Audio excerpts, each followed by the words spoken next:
সালের পরে বিশ্ব মানচিত্রে ইসরায়েল নামক কোন অবৈধ রাষ্ট্র থাকবে না। কত সাল?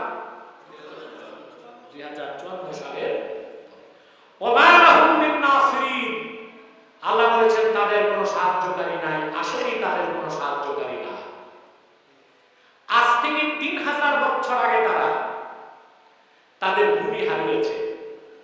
বুঝলেন? কত বছর আগে? তাদেরকে প্রথম আঘাত করেছিল বখতে নাসার। বাংলা ইতিহাসে যার নাম নেবুচাঁদ, কি নাম? কিন্তু তার নামটা ছিল বখতে নাসার।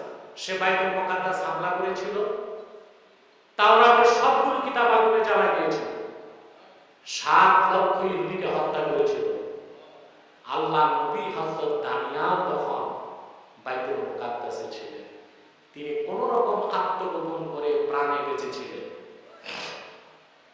সেই যে 3000 বছর আগে তারা ভূমি হারালো, রাষ্ট্র হারালো, এখন পর্যন্ত 3000 বছর পার হয়ে গেছে, ইহুদিদের পৃথিবীতে কোনো রাষ্ট্র নাই, বৈধ রাষ্ট্র নাই।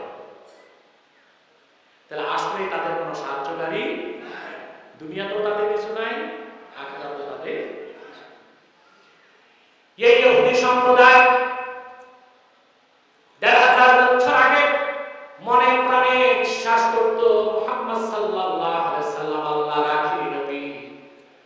তাদের মধ্যে কম সংখ্যক সৌভাগ্যবান আহলে কিতাব ইহুদি 1500 বছর আগে আল্লাহর হাবিবের কদমে যে মুসলমান হতে পেরেছিল, তার মধ্যে 2 জন ছিল শাম দেশের সেই 2 ইহুদি পণ্ডিত, যারা মদিনা মুনাওয়ারাতে এসে আল্লাহর হাবিবের কাছে প্রশ্ন করেছিল, আইয়ু শাহাদাতিন আযমু ফি কিতাবিল্লাহ, আল্লাহর কোরআনে পূর্বের সব কিতাবে লওহে মাহফুজে আল্লাহর সবচেয়ে বড় সাক্ষ্য কি?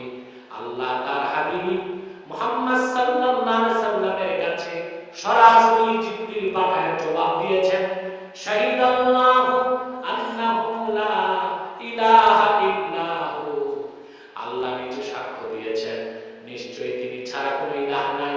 ওয়াল মালায়েকা, সব ফেরেশতা এই কথার সাক্ষ্য দিয়েছেন।